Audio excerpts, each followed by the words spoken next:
Zee 24 तास, एक पाऊल पुढे.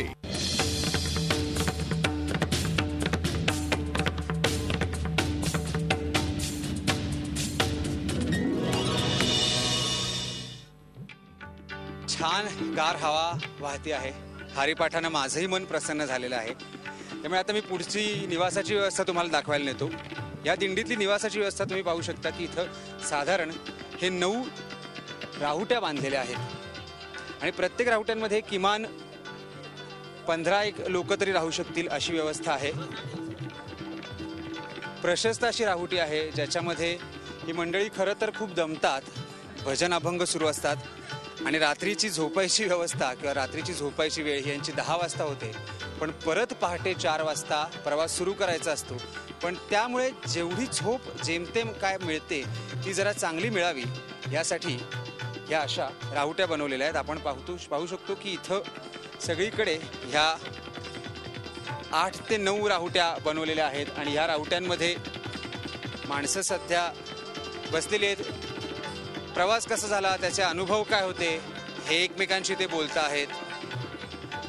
आणि अशा या 8 राहुट्या आहेत. या अशा 8 राहुट्यांमध्ये माणसं राहतात.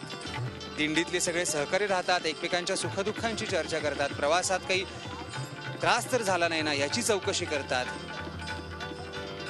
त्या पहिल्या राहुटीमध्ये या दिंडीचे जे दिंडी प्रमुख आहेत गाडगे यांनी मला संध्याकाळच्या चहाला बोलवलेलं आहे. तर पुढच्या सगळ्या गप्पा आपण गाडगेंबरोबर चहा बरोबर करूयात. चला.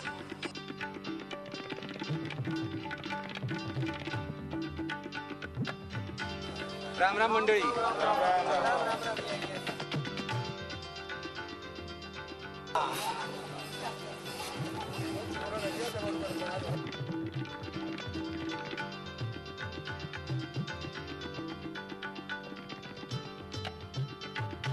Black tea. हा दिंडीतला पाहुणचार आणि त्याबरोबर ब्लॅक टी म्हणजे सोने पे सुहागा आणि त्याच्याबरोबर गप्पांचा फड म्हणजे तर काही विचारायलाच नको. तर या राहुटीत आम्ही हा गप्पांचा फड रंगवलेला आहे आणि आमच्याबरोबर आहेत दिंडी प्रमुख गाडगे साहेब. गाडगे साहेब मला सांगा, मी जे काही हे बघतो आहे ह्याच्या मागं व्यवस्थापन लागतं खूप मोठं. गेल्या 13 वर्षांपासूनही तुम्ही सांगताय की ही दिंडी पंढरीच्या वारीला जाते आहे. तर मग कसं काय हे सगळं जमवता हो तुम्ही? हे सगळं 1 महिनाभर अगोदर आम्ही त्याची तयारी करतो. लागणारं मटेरियल त्या ट्रकमध्ये तयार करून घेतो. या रावट्या वगैरे ह्या आधीच घेतलेल्या असतात किंवा कुणी लोक आम्हाला दान देतं. काय तिथून धान्य वगैरे जमा करून मिळतं. पैसे दिले जातात. रोजचे जेवणावाले असतात. ही सगळी व्यवस्था 1 महिन्यापूर्वी तयार केलेली असते. गाडीमध्ये सगळं सामान भरून पाण्याचा टँकर वगैरे असतो आणि दर ठिकाणी माऊलीचा जिथं मुक्काम असतो त्या मुक्कामाला आम्ही त्याप्रमाणे चालत असतो रस्त्यांबरोबर. त्यामुळे एकूणच माऊलींच्या नावाने ही सगळी मंडळी पंढरीला चाललेली असतात. ह्याच्यामध्ये कुठलाही हेवादेवा नसतो. पण ह्या सगळ्या मागे असं नसतं की बाबा जोर जबरदस्ती असते, बळजबरी असते. हे व्यवस्थापन आहे. हे उत्तम व्यवस्थापनाचं एक उदाहरण आहे आणि हे गेली कित्येक वर्ष सुरू आहे. या सगळ्या ज्येष्ठ मंडळींमध्ये हा एक लहानगा अमोल आहे जो मगाचपासून माझं लक्ष येईल. अमोल, तुझी किती वारी आहे रे? आणि तुला कसं वाटतं ह्या वारीत नेहमी तू येतोस तेव्हा हा राहुटीत राहण्याचा अनुभव, त्यानंतर भजन कीर्तनात रंगतात सगळी मंडळी आणि मग शेवटी जाऊन पंढरीला विठुरायाचं दर्शन, काय वाटतं तुला नेमकं? मला खूप आनंद वाटतो आणि मी इथे शाळा सोडून इथे येतो. त्यामुळे मला इथे लोकांसमोर हे करताना खूप आनंद वाटतो. नक्कीच. म्हणजे शाळा सोडणं हे तसं योग्य नव्हे, पण वारीच्या काळात 20 दिवसांसाठी शाळा सोडण्यासाठी अमोलला पण आपण थोडंसं समजून घेतलंच पाहिजे. तुम्ही किती वर्षांपासून येत आहे? मी तो झाले 13 वर्ष. यांच्याबरोबर झाले पहिल्यापासून. वारीला चालायला 5 वर्ष झाले, पण येतो प्रत्येक वर्षी 13 वर्षापासून. म्हणजे 13 वर्ष ही दिंडी चालते. इथल्या मंडळींनी कदाचित त्याच्यापेक्षाही जास्त हा सगळा प्रवास पंढरपूरचा केला असेल. गेली कित्येक वर्ष ते हा प्रवास करत असतील.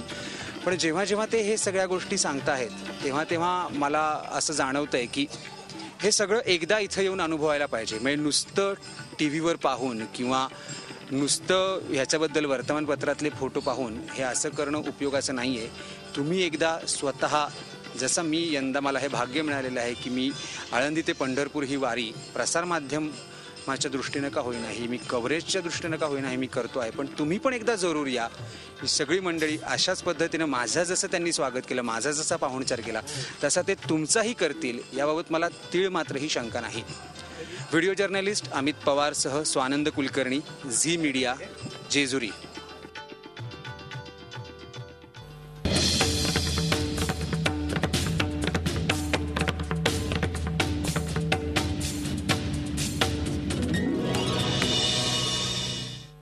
झी 24 तास, एक पाऊल पुढे.